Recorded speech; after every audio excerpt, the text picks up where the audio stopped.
Alright, good morning. This is the first time I've ever done this. I'm out for a walk. I've got a little selfie stick bendy thing so I can talk to you while I'm out walking. This is incredible. I love it. It's a beautiful day. Temperature this morning was, when I started walking, was like 11 degrees. So beautiful winter's morning, and as you can tell the sun's out nice and bright. And the sun has plenty of warmth in it, so just got my thin jumper on today.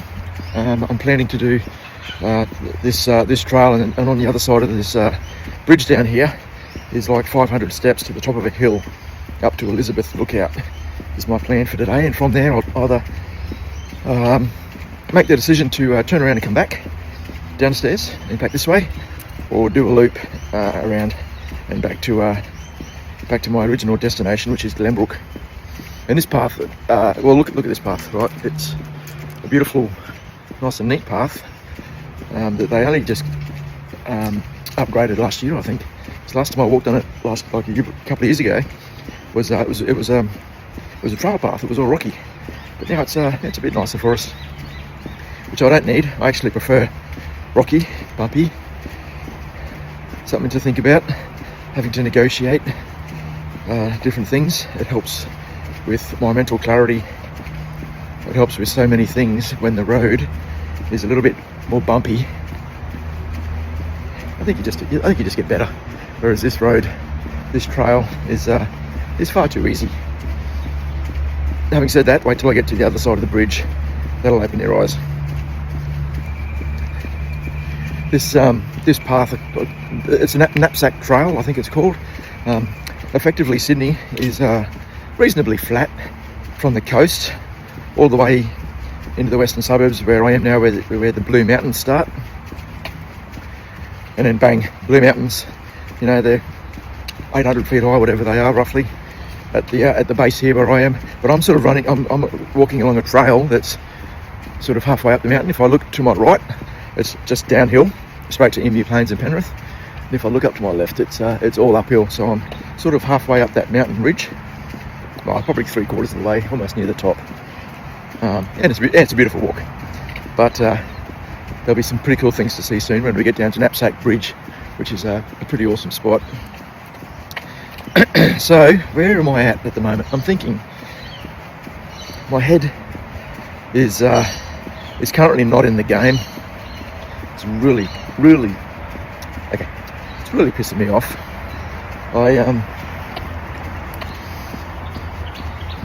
My wife Ash bought me and has helped me out by getting a Skool community course that is teaching me how to put stuff that I want to put online, which is awesome. I love it. And there's plenty of information there. There's plenty of training, and it's got so much potential, which I'm really excited about. And I'm motivated to do this, but I'm currently not really disciplined to do it, which is all my fault. It is all my fault. I have no one else to blame. Why aren't I disciplined enough to push this through at the moment? It'll get done. I promise you that. It's going to happen. It's just I'm not going to say my motivation dwindles. I'm working full time, still in the Air Force. I love that. Love my job. Doing aviation safety up at the headquarters for Air Command, which runs all the aviation safety policy effectively for the Air Force. We get to see a lot of the ASRs, the aviation safety reports, incidents that occur out there. So full time, roughly work 7 a.m. till 4 p.m. Then I go home. It's about a 45-minute drive home. Then it's hang on a sec before we go too far. Check this out. So here we are at Top Points Lookout. Beautiful rainbow lorikeets and parrots rolling around, and there's a beautiful valley down here, or gully, that's got a creek running through it. And then we look down over here to basically Sydney and all the way out to the coast. And then down there is Knapsack Bridge, viaduct, which we're going to cross in a minute. Alright, so my plan is to walk down these stairs, so effectively walk down this path over here, down the hill, down a bunch of stairs to the bridge, and then back up the other side over there to Elizabeth Lookout, which is on the top of that hill over there. So that's my plan. Good fun. Happy days. So as I'm making my way down these stairs, so yeah, full-time job, go home, and then when I get home, I help Ash. We cook dinner for the kids. Sometimes our friend Emily comes over to help us out to do that, which is wonderful, and it's a massive help. But you know, Aubrey, my 7-year-old, she always wants to play. It's always, hey Dad, can we go on the trampoline? Dad, can we ride bikes? And being the dad I am, I always like to do that, because that's good fun. And I love spending time with my kids. And now I've got little Molly, she's almost 2, and she's up and about and active. So she wants to come out and play on the trampoline and a swing and a slippery slide and everything as well. So we've got all that gear for them. So, and I want to make sure I take these opportunities to spend as much time with them, quality time, good time, you know, as I possibly can, because that's important, right? 100%.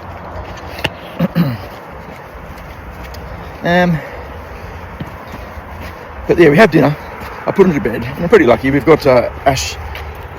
Ash has really helped with this, but we've got the girls in a super good routine as far as sleeping goes. They go to bed around 7. You know, my younger daughter goes to bed at 7, and literally, you know, you give her a bottle of milk. You give her a kiss. You hand her around to everyone in the family so they can all give her a kiss, and she has a laugh about that, including the dog. The dog likes to give her a kiss goodnight as well. And we put her into bed wide awake, and then she goes off to sleep, which is amazing. I think that's great, because having that sleep routine, a sleep trained baby, we put a fair bit of effort into it when she was young, obviously, and it's really, really paying off now. And that's one super, super good thing. Aubrey goes, you know, she goes into bed, she wants a bit of time. She either wants to read me a book, or you know, she wants to read to me, which is fantastic. She's reading novels as a 7-year-old, so I also want to give her plenty of time to do that and show her that I'm proud of her, and Ash does as well, which is awesome. Right, then once they're both asleep, sort of around the 7:30 mark, I'll jump on behind my computer and do some work for CrewFusion Academy, which is the new academy that I'm building with Ashley's assistance on the Skool app, Skool, Skool, which is a learning platform, right? And you know, with the intention to put it on there, and then, you know, branch out to LinkedIn Learning and whatever other platforms that necessarily would help as well. All right, so I'm currently in very, very initial stages of building this, as in building a landing page through GoDaddy and a funnel and some emails, and then looking at, okay, I've got this site, I've got this thing happening, who's going to come to it? And how am I going to get people to want to come along and pay money to learn some of the things that I want to talk about, right? Now, initially, okay, really steep stairs here. He's got really steep stairs here, so hold on to your horses. So the community itself on Skool is going to be free, and it will, hopefully, I don't see any reason why it would change. It will always be free. I want it to be a free community where people can come along, and even if they just discuss some of the topics that I'm talking about, such as human factors, human performance, safety differently, HOP, learning teams, 4Ds, sticky conversations, leadership, tenets, those sort of things. I'm happy for it to be a community where we can talk about those things for free forever and ever and ever, which is really cool. All right. Of course, there will be some paid courses on there as well, in the topics that I just mentioned, plus some. All right. And when I vision this, when I vision it out, when I map it out in my head as to what this looks like, it seems really straightforward. All right, just quickly changing into navigation mode again. Check this out. So I'm at the bottom of the stairs now. Well, the stairs actually go down to a creek down the bottom of this gully. However, we're just going to climb these ones here up onto Knapsack Bridge, which is an old, I don't know, built in the 1800s, sandstone mega structure. It's awesome. She's such a beautiful bridge, and I'm privileged that I get the opportunity to walk down here from work whenever I want to. Like, have a look at this. And there's, yeah, up on that hill over there, that's my destination. I've got Elizabeth Lookout. That's where I just came from those stairs back there. And over here is Sydney. And you can hear the traffic going down the M4, going down the highway. Right. Generally try to stay away from the traffic. But Sydney, we'll see if we can see a little bit of very, very light pollution around today. I'm not going to say it's fog, but yeah. But there's a train bridge over there, and obviously a fairly long way down to the bottom of the gully. So yeah, she's a bit of a ripper, this one. I like it. It's a nice spot.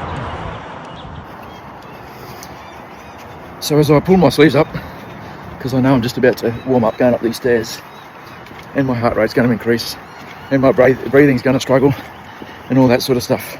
So bear with me there, people. What an adventure, huh? So where was I? School, gathering people, community, free community. That's yeah, the vision is that's what I want. Right, I want a free community people can turn up to, and of course, the courses. I'd like to put them on a subscription model, but I don't know. I can't remember if Skool allows me to do that. It might be a one-off payment thing. It doesn't matter. I want to make them reasonably affordable, so that it's a maximum value sort of system for you. Maximum value for you. That is. That's kind of really what I want. It's what I look forward to. A lot of people put courses online and they charge an exorbitant amount. We'll see how that goes. There might be some pretty high ticket stuff on there eventually. But originally, my original plan is human factors. I really love the topic. I've been facilitating it within defence for the last 15 years or so.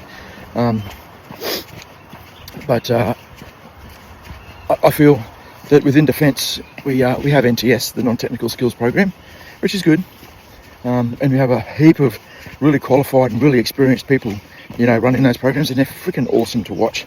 There's some really smart people out there, and I love the opportunity to sit back and watch them do their thing instead of me teach, but or facilitate at least. But yeah, really good people. But we don't get the opportunity, I find. Up we go, by the way, up the stairs. We don't get the opportunity within work time to do a lot of what I consider learning, but primarily assessing non-technical skills or human factors. I think if you're a pilot or a load master, or probably in the back of a P8 or something, there's probably a good chance that during your debrief you're being assessed, which is fine. But in general, we're definitely not. And that's what concerns me.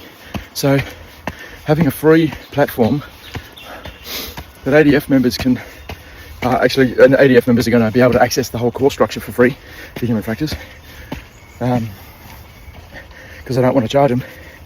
Oh man, I'm already fucking losing my breath, aren't I? Outstanding. Maybe I better shut up. No. So, having a free online portal where they can learn and discuss things in their own time. Maybe it's in the car on the way home, listening to a webinar, doing some Zoom sessions, online Q&As, that sort of thing. That's what I consider to be a pretty awesome, valuable resource, which is what I want to provide. All right? Yeah. Yeah. I really just love the sound of the birds up here. They're freaking incredible. Blue Mountains, man. This is a good set. Yeah.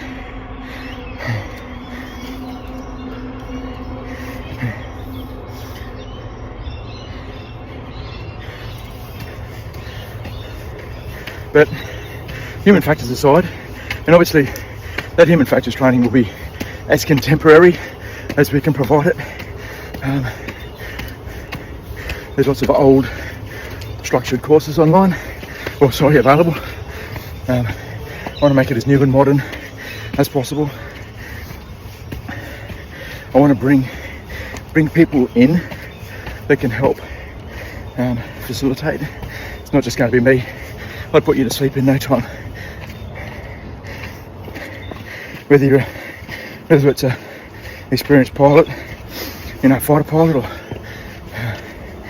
an AMG pilot, who cares? Come along, provide your context, all learn together, that sort of thing. That vision I find to be really fascinating, and I really like it. And it's what I wish I had when I was growing up, because I want to pass I want to pass the mantle on to young people. I want young people on there, you know, 20s to 30s, early 30s perhaps, who can run these sort of things in their own contemporary language and manner, because that's what a lot of these organisations need, is young people doing this, instead of us old crusty buggers who can't even walk up 100 stairs without half dying. It's good fun. I love the way the legs feel on this hill. It's good. Feel the burn, baby. Feel the burn. I need to count these stairs one day. Maybe I'll watch the video back and count my steps. That might work. Anyway, but it's not going to be just human factors for aviation. Medical, get some doctors and nurses in. Every industry, I'm not going to name them. You can throw human factors into any industry and make it work, which is sick. That's what I like about it. The jacket's coming undone. Let's go, baby. Okay, and the next really important part about that I really consider to be important,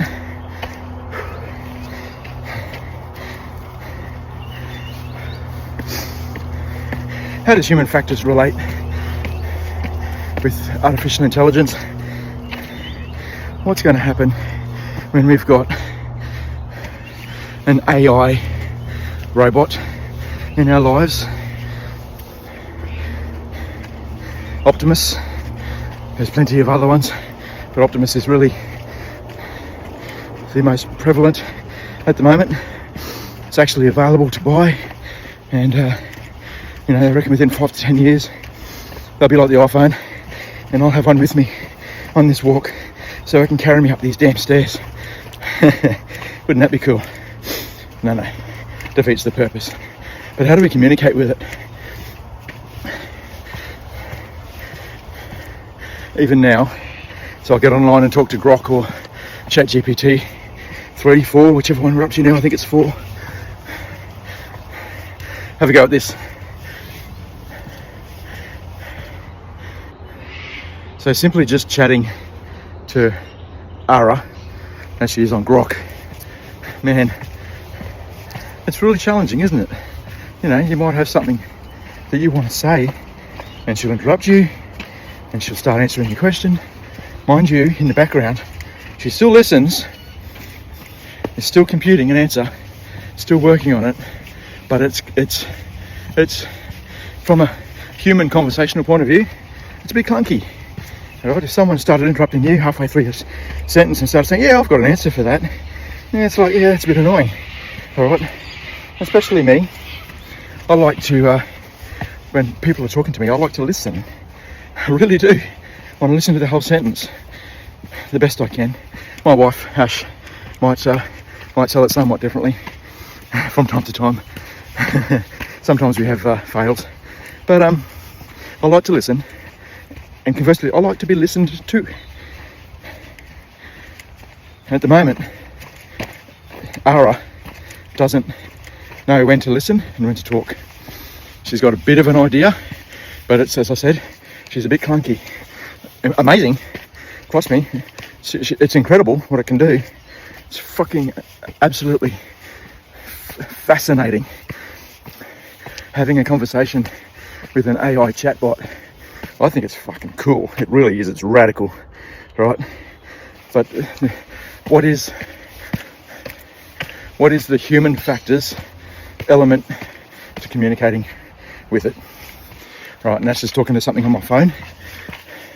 What happens when you've got an entity in front of you, a potentially sentient being that is helping in your workplace, helping around the house, helping carry you up a set of 1,000 steps? What does that mean? What does that mean? Is there a future where we've got an Optimus robot, or a variant thereof, let's call it R2D2 or K2SO, or C-3PO, you call it whatever you want. But how far away in the future is having one of those walking around beside you, or rolling beside you, in R2-D2's case, and we're able to communicate with it? How far away is that? You know what? It's just around the corner. Not this corner here, not this corner. There's actually just a lookout and lots of birds and trees and snakes up here. But rhetorically speaking, it's just around the corner for us as humanity, which is equally fascinating, radical, and amazing. So having a robot, you know, walking beside me here on a walk, if its batteries last up the hill, would be cool. We can have a conversation, and it would be able to look at that plant and be able to say, that's an Agirus spondiflioidea, whatever the plant's called. I have no idea. And it will be able to tell you exactly what that plant is. We'll be able to look at that plane going overhead and saying, yep, that's Qantas flight such and such on the way to Singapore. Or it might be able to look at that bird and tell me what type of bird it is, and potentially what it likes to eat. So I might be able to coax it down to give it something to eat, or interact with it in some way. I don't know this stuff. Of course, I can jump into Google these days and take a Google, what do you call it? When Google, you take a photo of something and it recognises it. That's fucking awesome. But having a robot here beside you doing the same thing, oh my god, that's incredible. So I'm taking it on a walk. It's in the kitchen helping back at home make dinner. Is it going to be driving the kids to school? Is it going to be helping get the kids dressed? I don't know. You're going to take it to work. Hey, Optimus, can you write a spreadsheet for this? Here's the data. Go right ahead, put it in an Excel spreadsheet format or whatever you consider to be the best format, so I can provide that data to my boss. Ooh, that's cool. Can you have a look through Sentinel and find a trend on recent aviation safety reports for me? Plugs its little R2-D2 finger into Sentinel and comes up with some useful stuff that you can tell the bosses that they're not going to do anything about, right? Pretty standard stuff. But now a robot entity has been able to do that. What does that mean? How do we deal with that? Because it's coming, I guarantee you. Just going to stop here for a sec. Alright, so this is the top of the hill, Elizabeth Lookout. Looking down, looking over Penrith and all the way out to the coast, out to Sydney, but today you can't really see it. But yeah, she's a beautiful spot up here. It's really peaceful. You can hear the sound of the traffic still very lightly. It's just a low roar in the background. But it's a beautiful spot, Elizabeth Lookout, up in the Blue Mountains. Check that out. And you can see Sydney out there. Let's have a look. You can just make it out on the horizon there. Yep. But yeah, bit smoky and foggy today. Another interesting thing is if I stand over here, I might be able to pick it up. Can we see it? Can we see it? Yeah. So over there, just below that hanging branch, is Western Sydney International Airport, which is currently being built. So yeah. But yeah, this is why I like this walk. It's beautiful, beautiful up here. Here's a few people making me look like a tool because I'm talking to myself. But no, good stuff. All right. So as we make our way off, okay, now's my decision. Do I walk back down the stairs over there, or do I do the loop? I'm going to go down the stairs today. The last 2 times I've done the loop, I just feel like going back down. So let's hit that, shall we? Yeah. Okay. Back to Optimus, R2-D2, K2SO, whatever you want to call it. K2SO in like Rogue One and Andor. I love, like, who's it? Alan Tudyk. He's awesome. His dry humour, the fact that, you know, Cassius says that he tends to say whatever comes into his circuits. I love that. I think it's fantastic. Really good sense of humour, which you don't normally see in a droid. Will an Optimus robot have a good sense of humour, or will it be dry and deadpan? Will it be boring? How do we communicate with it? Will there be a day? No, I'm not going to ask that question. I'm not going to say, will there be a day? I'm going to say, when the day comes that someone puts an Optimus robot in the spare seat in an aircraft, what's going to happen? I reckon that'll be freaking awesome personally. It's going to happen. Firstly, someone's going to put it in a Cessna 172 in the right hand seat. That's fine.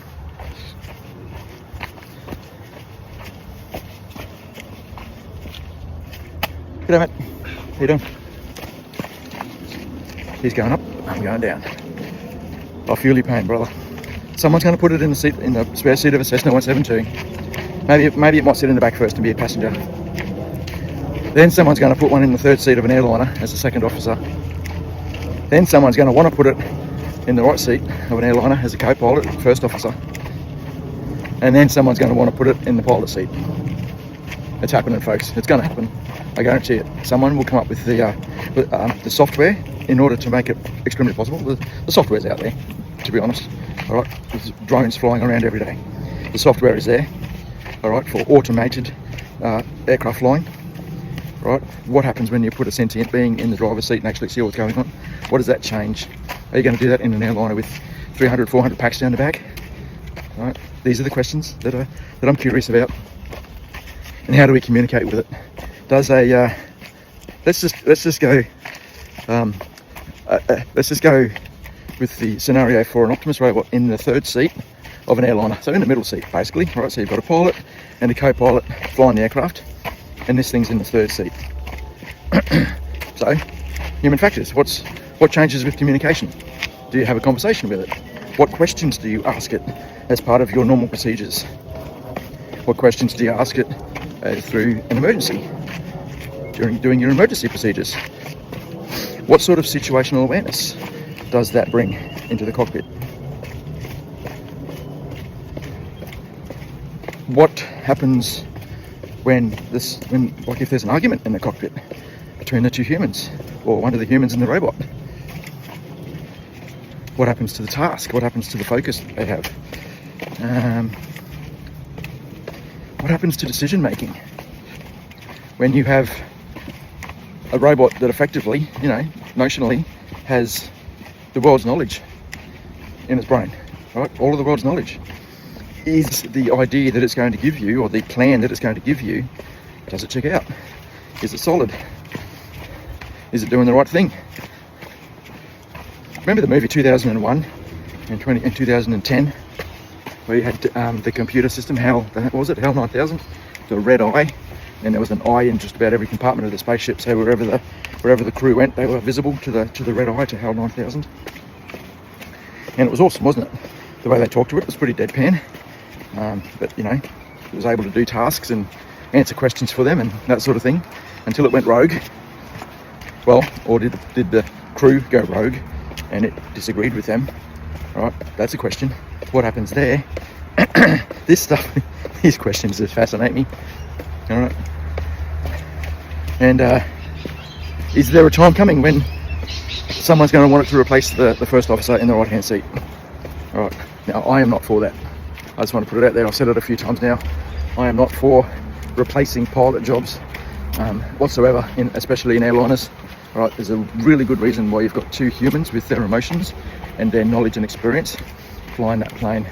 Sometimes it goes bad. We had Air India just a few weeks back that crashed, where it's looking like one of those pilots turned off the fuel control switches. What happens if there's a robot in that cockpit? Would that happen? Would that be allowed to happen? All right, this is the fascinating part about it. So anyway, while I continue my walk down these stairs, and I must say it's heaps easier walking down than it is going up, except on the ankles, but it's still a beautiful day.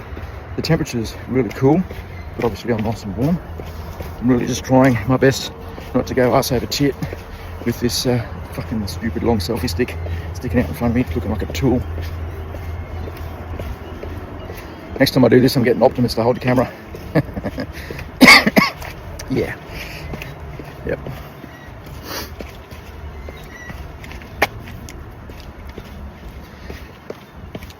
I think that's enough about human factors, and we'll talk more about artificial intelligence and human factors in later episodes of Dave going for a walk and killing himself up the stairs.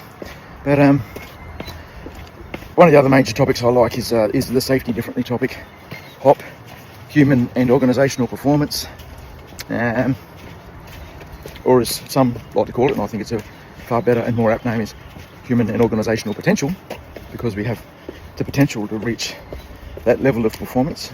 Sometimes we do, sometimes we don't, but yep, that's cool. Yeah, safety differently. I picked that up in 2018, 2019 period when I was working at Amberley. Hang on a sec. Video bed. Yeah, when I was driving to and from Amberley, listening to Todd Conklin's pre-accident investigation podcast, which changed my life. Thank you, Todd. I much appreciate that, mate. It's just the philosophy behind safety differently, new view, hop, those sort of things is the reason I like it, the reason I think it's awesome, is there's nothing really wrong with previous safety systems, and it might be behavioural based safety or systems based safety, whatever safety system you've grown up with. They all have their time and their place of which to come out and do their things. However, I feel that as humans, the way we are wired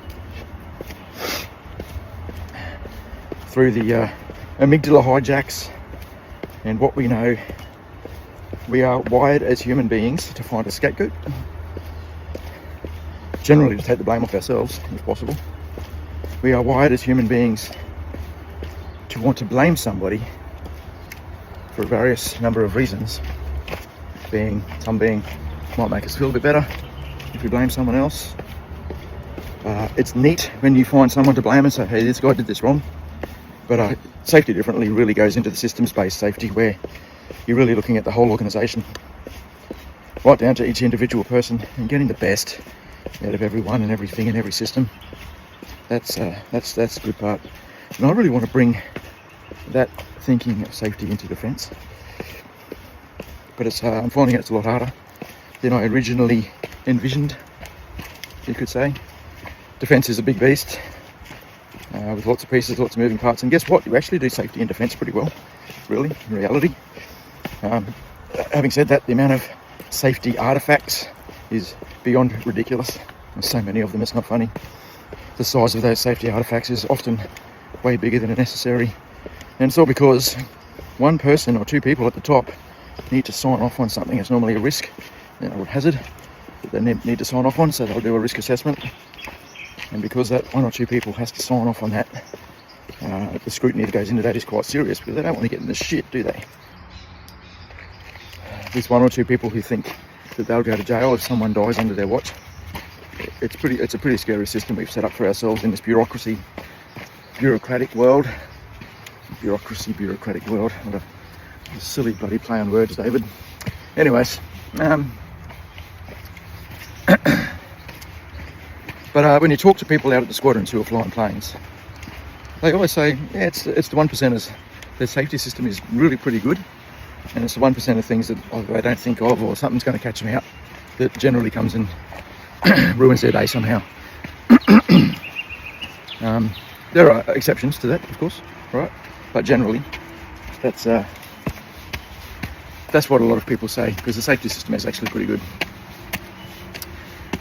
Bureaucratic, but good. Where does safety differently come into that? It really comes down to, I think, the way we learn, operational learning. And I know when I was a young fella, a young AC, LAC corporal, fixing planes in the Air Force, I didn't give a fuck about safety. I didn't care. All I wanted to do was have beers with my mates and have a good time and play soccer and just do fun stuff, right? And it's the same these days. The young generations these days, there's some super freaking smart kids out there. They're awesome. But do they understand the risk and the hazards? I don't know, I'm not sure. It's a good question. But having sticky conversations, what's the shit that kills you, and doing learning teams and telling us what the 4Ds are, dumb, different, dangerous and difficult, all of a sudden that opens up a new conversation piece for everyone, from the brand new person to the senior person. You actually get a lot out of that. That's why I like safety differently, because you're involving everyone and understanding hazards and risks. So without going into that too much, the intent for my CrewFusion Academy community is to have a spot where we can talk about that. Have a spot where I can put some stuff online, whether it be through podcasts or webinars or whatever, I don't care.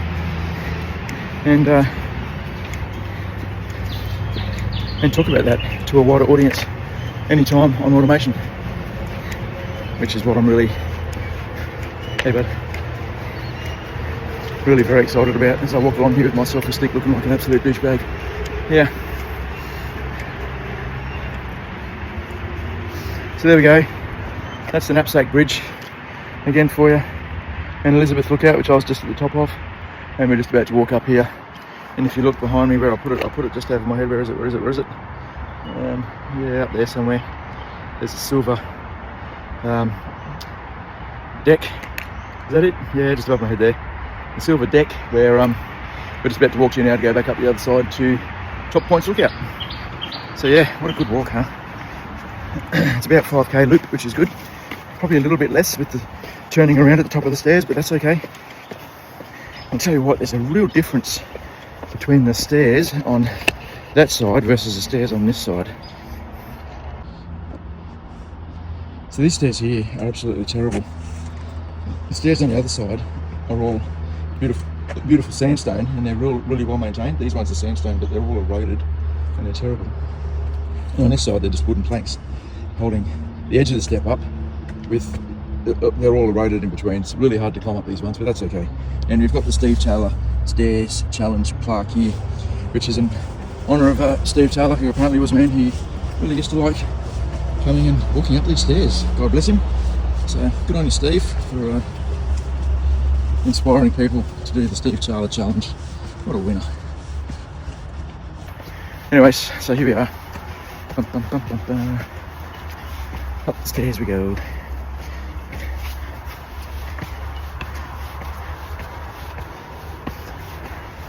So, while I have a great vision for this community, getting it started with the limited amount of time I have between putting the kids to bed and wanting to get into bed myself at a reasonably decent time so I get a solid 7 hours sleep is a challenge. It gives me about 2 hours to get some work done at night time. Right. Which can be, like, I can focus. I go into some deep focus mode when I jump on behind that computer and start thinking about things.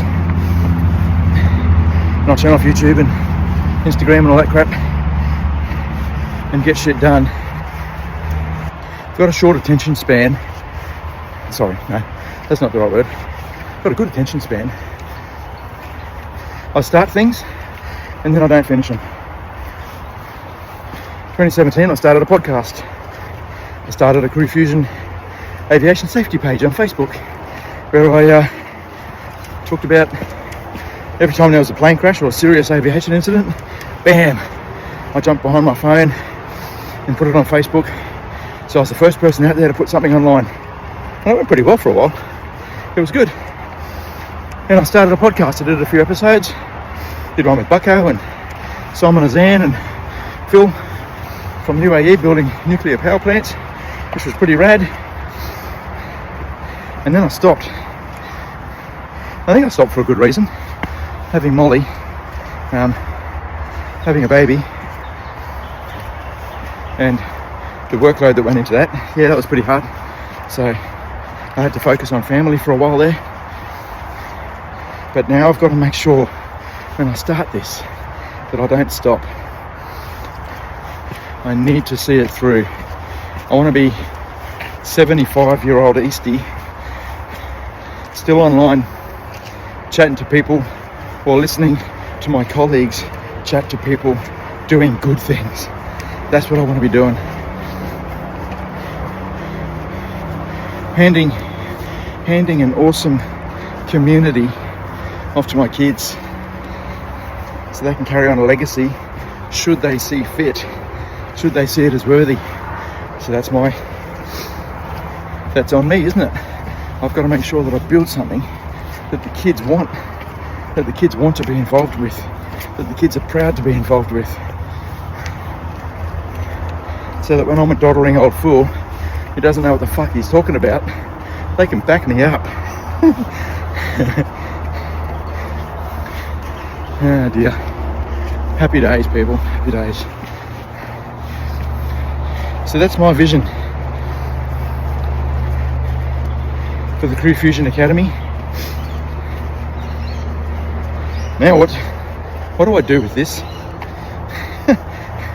Do I put this online as a YouTube? Do I make it a podcast? Me blabbing on about different shit, struggling to breathe as I go up and down stairs. Well, we'll see. You get what you get. And if you come this far, you're amazing. Thank you. I hope I haven't bored you to tears.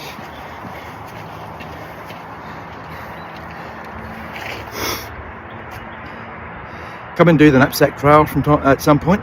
Stairs are worth it. Come and have a good look at Sydney. Hopefully it's a lot clearer day than today. But ladies and gentlemen, it's been emotional. See ya.